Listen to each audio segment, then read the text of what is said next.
Hello, and thank you for joining in the conversation today on freedom to trade. Um, I am Fumilola Adedeji Bajulaye, also known as that franchise lady. And that franchise lady is bringing to the African continent the thinking of franchising as a tool from export.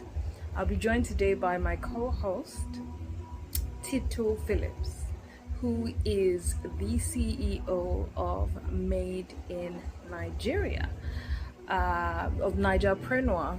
And this is an organization that pushes the Made in Nigeria conversations and teaches brands how to think export, brand export, and be exportable.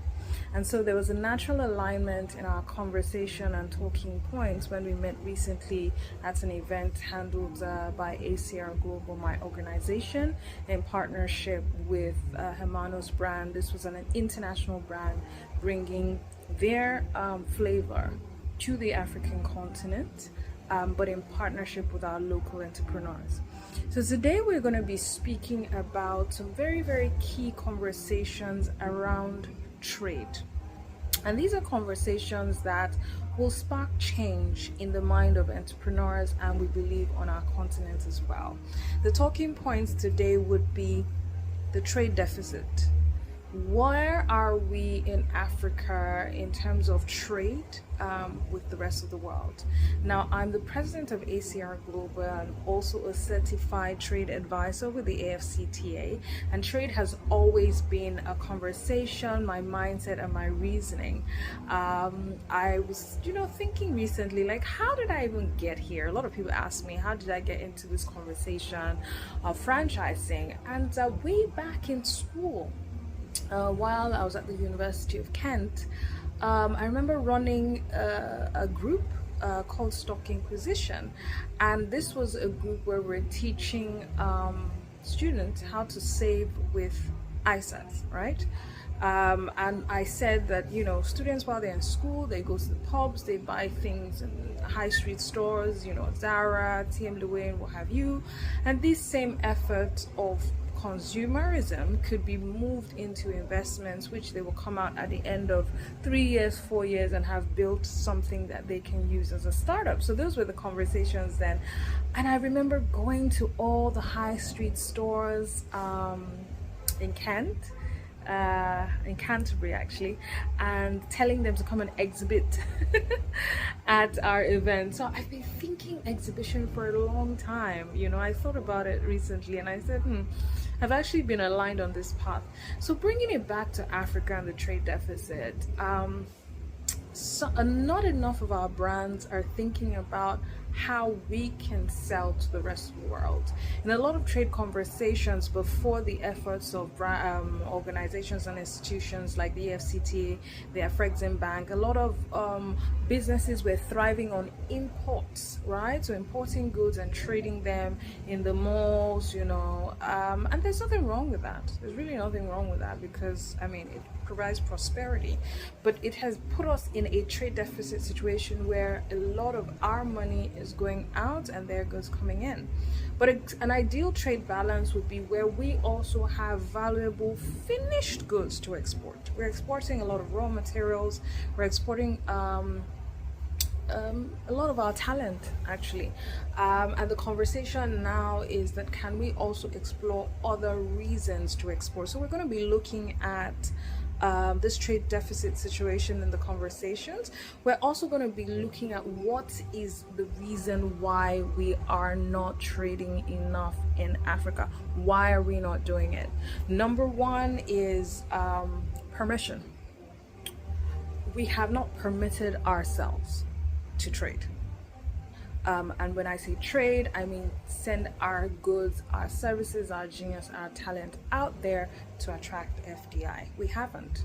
We're waiting for some sort of validation, certification, a sort of green light to say, well, it's time to go ahead, and that's fine because I'm that green light. I always say in my conversations. Now, the second is production.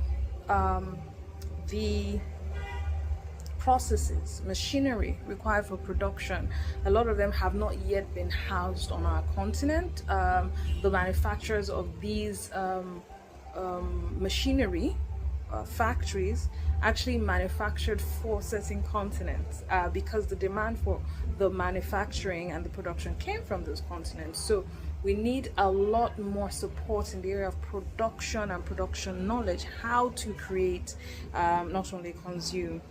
Infrastructural support as well, which ties in with the production side of things. How can infrastructure support the production, mass production that can serve a continental market?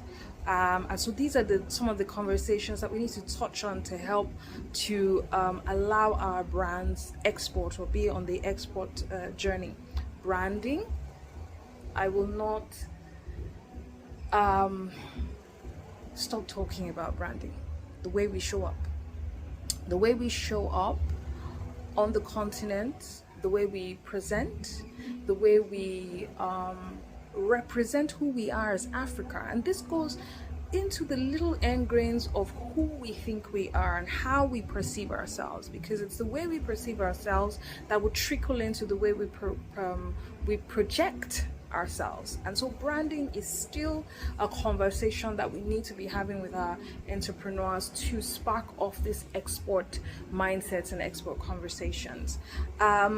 Logistics is still one of the major things, and it's a major work that the AFCTA are doing. I'm aware of the several efforts that are being made to allow free flow of goods even within the continent, and of course the support it needs to get a product in good condition from our continent to the clients that might be requesting. So logistics is still something that will be a factor in how many of our goods and services can go abroad, which is what we want. And then finally, consulting support. Not enough consulting support, and not necessarily from the supply side, because I find that in my conversations with a lot of international consultants and even local consultants who are positioned to help entrepreneurs on the African continent produce in line with international standards or demands of the market, the consultants are saying, well, entrepreneurs feel like they don't need us. Whereas larger organizations factor in professional fees into their budget because they know that for whatever it is they want to do, penetrate a new market, they want to produce at a high standard, they need a professional eye. And so consulting is a major gap from the supply side, but more on the demand side. Our entrepreneurs need to go for consulting solutions to achieve what they need to do. It doesn't stop your individuality, your personality, it doesn't stop your right to do trial and error and get it right, but it does mean that you have a lot of support and access, right, when you have decided the direction in which you want to go. So these are the conversations that we want to have. Now, the next step is how, right? How do we conquer the whys that have stopped us? You know, I train a lot, and from my original positioning in my organization, I started by supporting organizations to help them achieve high performance with their teams, and then structure these organizations and achieve talent retention. And I teach this across board, from the entrepreneur to the management to the operators. Solutions thinking is the thinking that moves problems to the point of solution. When you're thinking of all the reasons why we cannot trade, and we analyze it and we look into it and we back it with data, and we don't get to the point of conversations around the solution, it keeps the entire ecosystem stuck. So these conversations today are going to elicit the solutions that we need to cross to become that trading continent, that exporting continent. And if you take anything away from the conversations today, it'll be how can you begin to export your brand today. And so one of the two key areas that we'll be touching will be the market-led demand approach that will actually provide you all the support you need in the 5 key areas. And the second would be